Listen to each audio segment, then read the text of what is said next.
Hi there everyone. So we are boarding officially the Norwegian cruise. There's my beautiful wife who just got married, and I'm just gonna speed it up a little bit so we can get to the good stuff.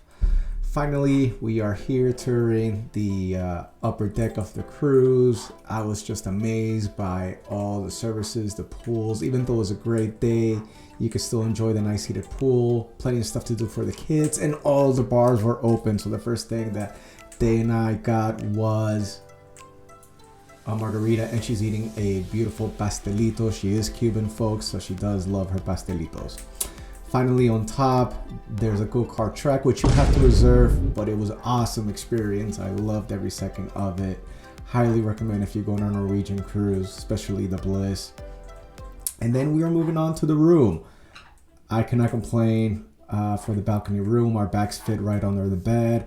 Nice pull-out sofa, television, mirror. I mean, it's a room. But the reason why you get this room is for the balcony, so you don't have to fight to get the nice views if you do an Alaskan cruise like we did. Right now we're still in the port of Seattle, and we are getting ready to depart.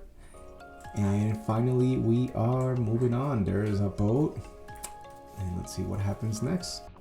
And finally, we are leaving beautiful Seattle. I hope you get to enjoy your Norwegian Bliss cruise. Cheers.